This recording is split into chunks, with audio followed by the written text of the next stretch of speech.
There you go. Right. Sorry, let's start again. So, for those who don't know me, I'm Jonathan Hanbury. I'm the CEO and founder of the Ness Care Group, and the Ness are the leading experts in dementia, cognitive health. We teach, we advise families and the professionals. We research innovation in the field of dementia. We work online and face to face with therapy and cognitive stimulation, and we run day support. But where we really are passionate and where we're really outstanding is looking at targeted therapies that can help our brain. So cognitive stimulation that can help maintain brain health, cognitive rehabilitation therapy, and physical function.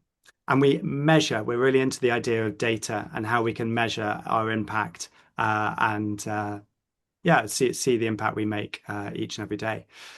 And we're excited to be talking today to PuntoCare and to Mariana from PuntoCare. So, do you want to introduce yourself? Yeah, of course. First of all, hi everyone, and thank you so much, Jonathan, for having me. I am Mariana, and I lead product at Punto Health, which is a company dedicated to people living with dementia, both the person and the families who support them. So today we're gonna talk about one of our products, Punto Care, which is an everyday companion app for people experiencing memory changes and for the families and professionals who support them. So the idea is quite simple, bringing more structure and reassurance. And yeah, we're very excited to be in this Q&A. Thank you so much, Jonathan. Good, good, Mara. Thank you so much. So, if what we're going to do is we're going to share if we share your screen so that everyone on can see PuntoCare in action. Of course. Um, And what I want, if we can start with a sort of brief overview, Mariana, a brief overview of the PuntoCare feature, particularly maybe from the aspect of someone living with memory loss or brain impairment. Yeah, of course. So we have built this application on four core pillars, but the most important one is our daily care plan, which is the page you're currently seeing in my screen.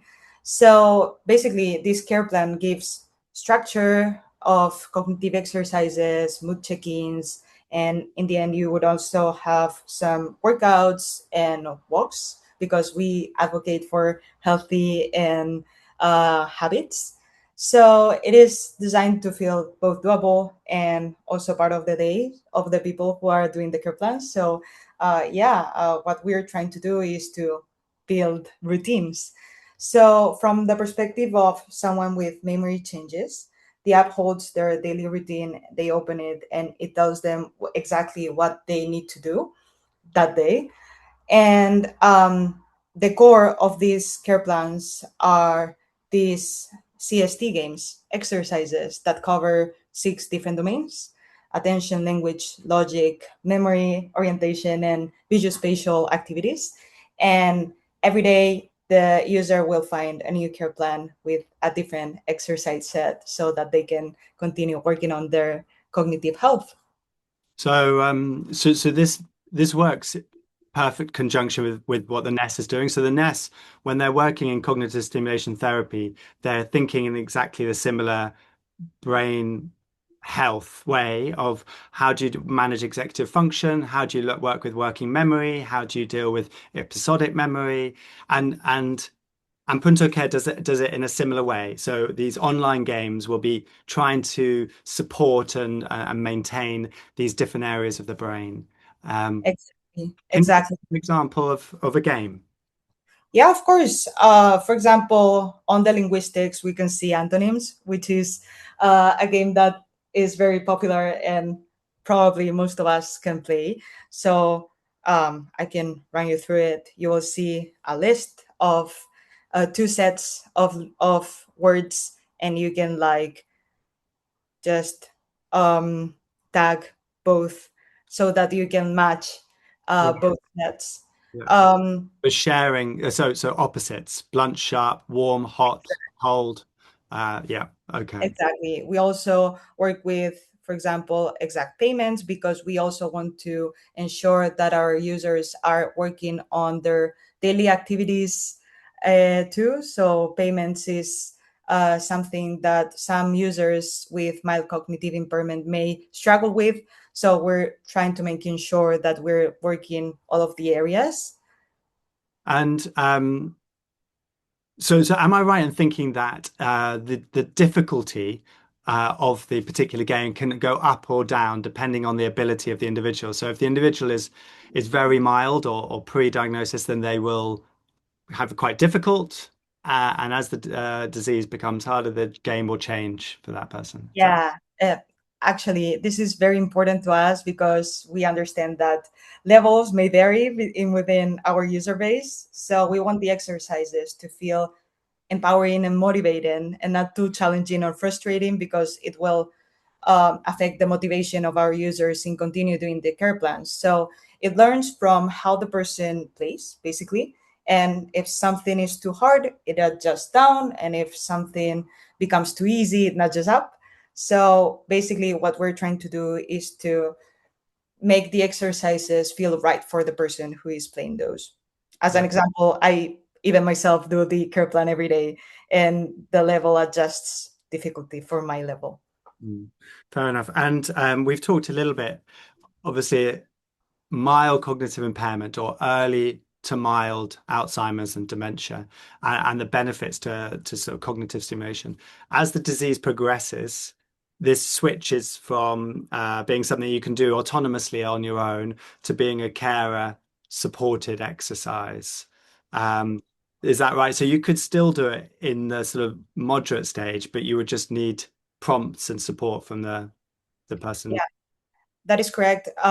In reality, we also have a dedicated profile for carers where they can both have the care plans to like guide the person living with dementia through them so that people who are not autonomously using devices can benefit from the application too. Okay. And this profile also have other features like the symptom diary, which I know we're going to be covering later Yeah, on. well, why don't we go on to, so essentially what you're saying is we've got one access which is for those living with an impaired cognitive impairment. Then you have a separate PuntoCare access that is for those who support and care for someone. And that gives that care a little bit of a different perspective. Do you want to show the perspective from the carer's point of view? Exactly. Actually, this is the care plan that the carer would see. As you can see, it says, "Good morning, Caroline, who is the carer," but the missions are meant to be done by top. So the mechanism is basically the same, but you will find dedicated resources and articles that are tailored for the carer instead of the user. As you can see, apart from the care plan, we also have different functionalities that like the resources. And then for the care specifically, we also have the diary where they can like log in any symptoms that the patient may be showing. Yeah. So I will often talk to families about um, their conversations with GPs, their discussion with the older people's mental health team, the work they might do, and often in some cases, particularly occasionally in the frontal lobe FTD cases, it can be difficult to diagnose or to stage a disease. So if a carer is able to capture through their diary some of the symptoms or challenges that they're noting, this can then be used when you're talking to your health professional or your admiral nurse or your right. Okay. Yeah, that is correct. Because for the symptom diary is part of the Punto Care app that is most value from for the families because basically what we're trying to do is replacing that scattered physical notebook that usually everybody uses to record any of the symptoms of or changes normal changes and behavior of the patients on a daily basis and having it all together in one single app so that when they go and refer to their clinicians or professional they have a clear log on the symptoms they have been observing across time because sometimes you may forget and you would only remember like last week's events. this way you can like find a very organized log. I can show you. How Uh, do you, yeah, how would you print it off or is it able to print or as a yeah, PDF? yeah. Actually, you can share the report as a PDF, and let me share one of those that I have here. Basically, you would have a very organized log on all of the symptoms that you might have been observing on the patient. Yeah. I get you. And the way of logging these symptoms is very, very simple so that even someone without clinical experience would be able to do it. Mhm. So I can show you. For example, if I want to log a symptom, me as a person who doesn't have any clinical background may not know about the term dysphagia, which is like difficulty in swallowing. But if I want to record that symptom through PuntoCare, I can just look for swallowing and I will find the exact symptom that I'm looking for. So as you can see at the top, I can see the clinical term so that I can get used to this kind of terms.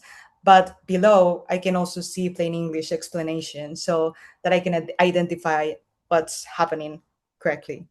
Okay, so if I can I try one? So if I was supporting someone and I found that they what should I say was not getting out of bed, not getting out of bed just at all. So I was finding that very difficult, but they wouldn't get out of bed until 11 or 12 every day, and meant my day couldn't start until that time. Is there a way? Do I have to stick with the list, or can I write up a note? If you want to log in a symptom that is not on the list, you can always add a daily note and you find this free text so that you don't get confused by the full list and you can log it easily without Uh, like stressing out. Yeah. right. Okay. I get you. Um, so we've got the overview of the person living with memory loss and the stimulation. You've got the individual diary that helps the carer to track what's going on with them through the diary. You've got the articles of knowledge. Do you want to quickly show us Yeah, that? of course. Something that is very important to us is to provide a set of educational resources, articles, but that have been validated because we understand that talking about like health and dementia and caregiving is a very um, delicate topic, and we don't want to provide any information like you could find in Google, for example. So all of our resources have been validated but by professionals, and it will differ on the type of user you are. For example, if you're a carer, you will find more resources on caregiving and information about dementia. But if you are a person living with dementia, you may find a healthy habit and how to improve your cognitive health. So uh, it is also very easy to look for information here. For example, if I have like questions about diet, I will receive a list of all of the resources that we have validated internally and that reference diet, for example. That Okay. way, we can also like give response to any of the questions that the users may have. Okay, that's interesting. And great. That's a growing library. Just at the bottom of your page, I saw a garden. Um, what Yeah, what's the garden? What does that? yeah.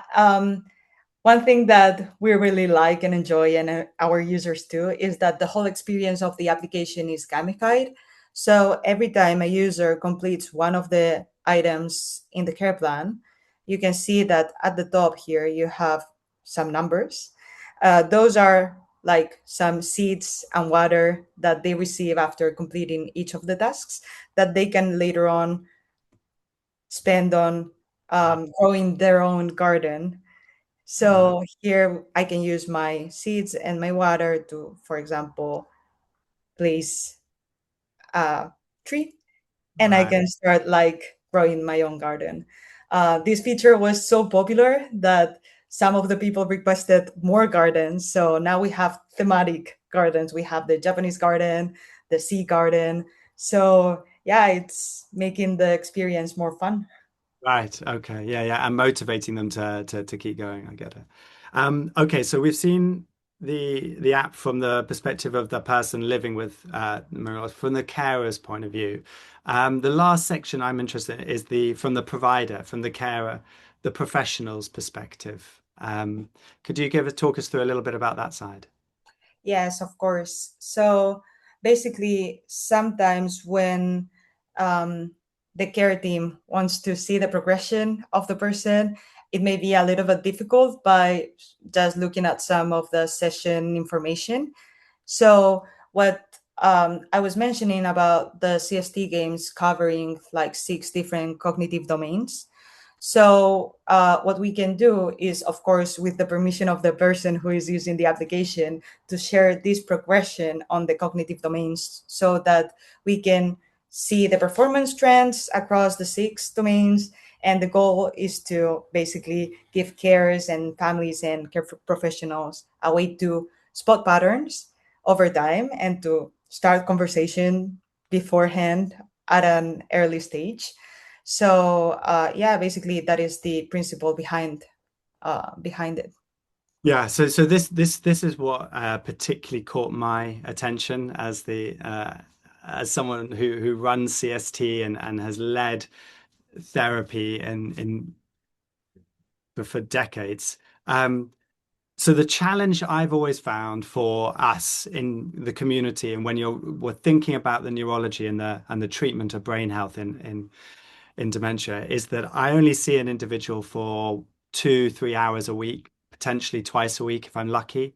And then I've got this period of time at home, which I'm unsure whether they're getting the impact that we're giving them at the Ness, and where their sort of baseline is. So at the Ness, we measure every single time someone is in contact with us. We use a validated NHS tool to measure.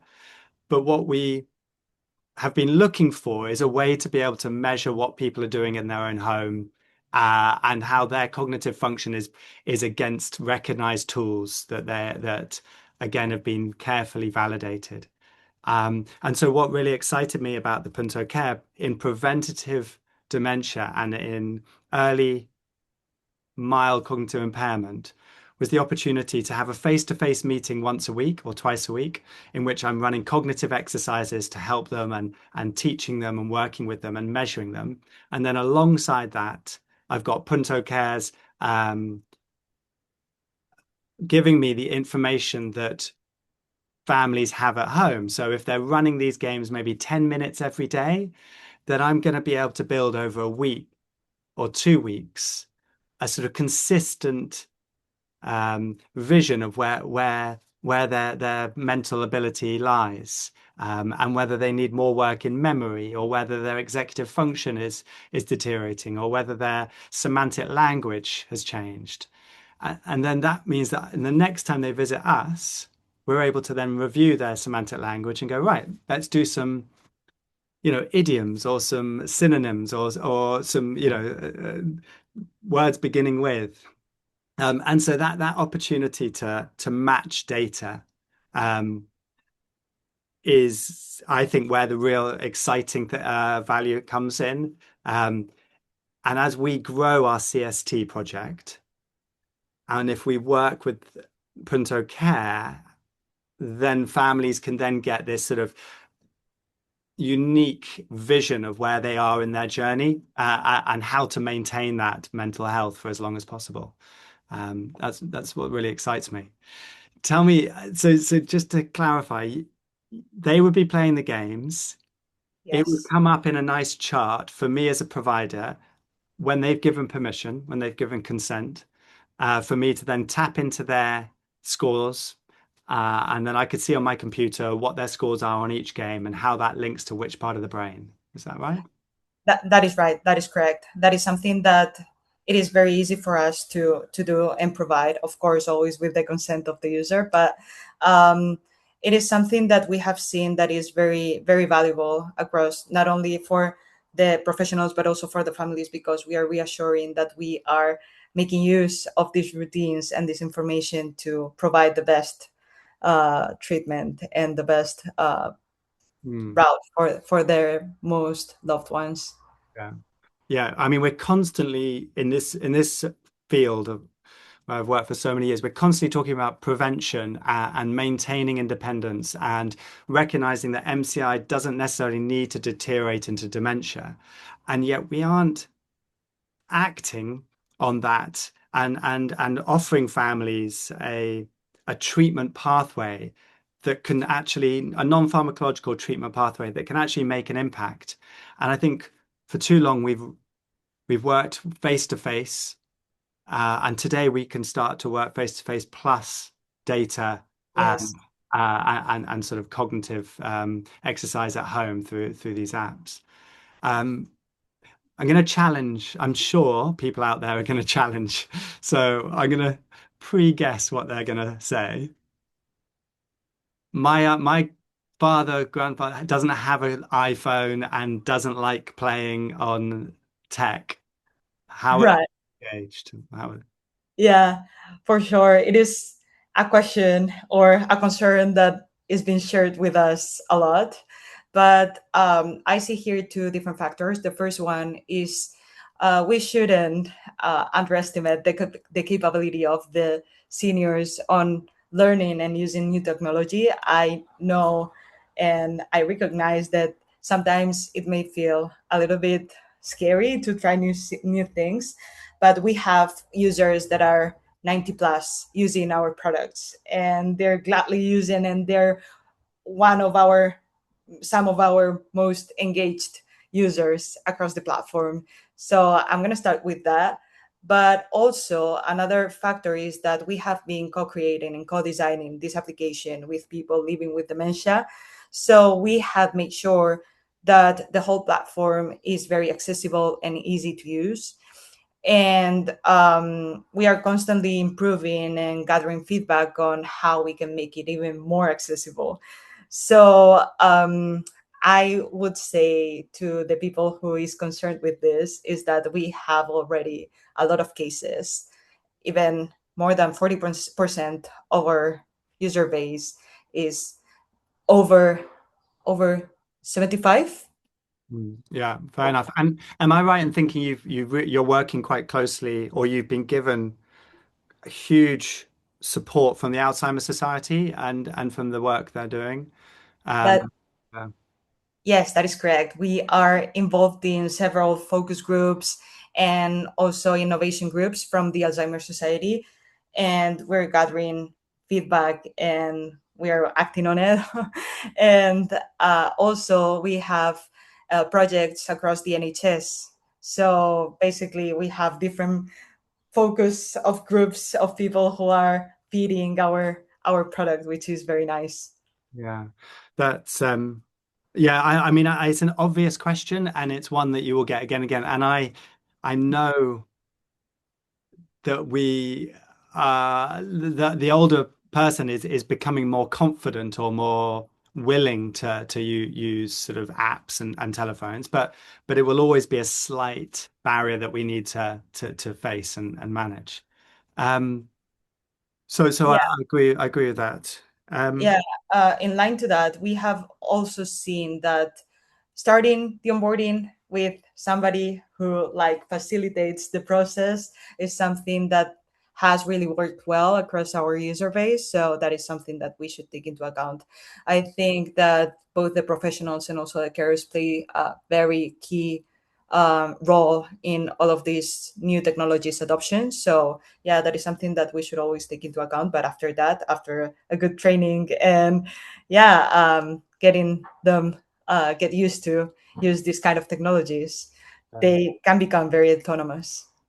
So so I just to sort of so we've been using this against our CST program. So to sort of draw it together, why I see it, I'm so excited by the idea of PuntoCare and the idea of being able to use it in correlate in connection with specialist community organizations is that you've got the combination of active cognitive stimulation at home in a daily way, in a recognized format that can move up and down depending on that individual's cognitive ability and it's actively thinking about the neurology.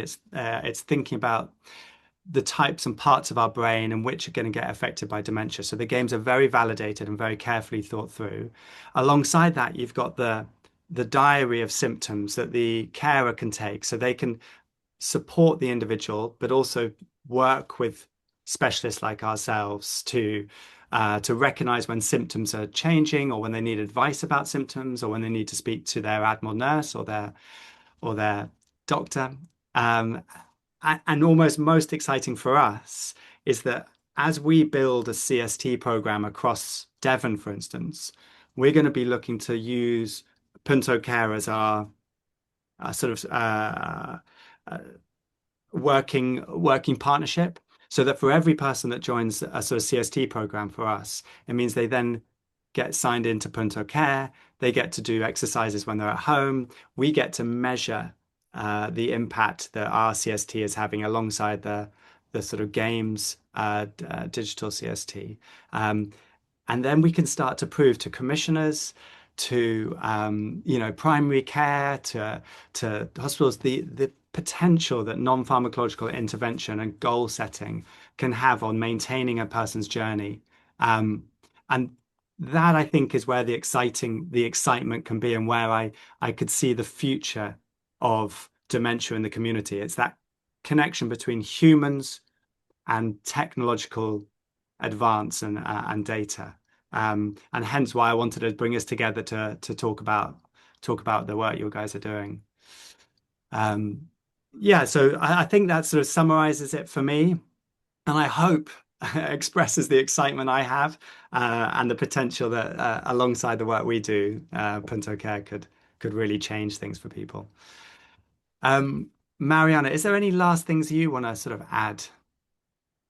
No, I just wanted to say that thank you so much all for having us. And in the case there are any other questions, we will be more than happy to answer those through either mail. And yeah, thank you so much, Jonathan, for this opportunity to speak with you. No problem. So, just for those who are listening to this or who are on the recorder, please get in touch with the Ness if you're interested. Um, as I understand it, you're more than welcome to a trial PuntoCare for a week without any cost at all. And if it is something that you'd like to work in connection with the Ness on, then there's an opportunity to have a much uh, subsidized cost per month, whether that's including my with the Ness as well as PuntoCare. So I would encourage you to continue this conversation, to speak to me or to one of my team about it, and yeah, let's see what it could do. Thank you. Right, I'm going to stop the recording there. Thank you so much.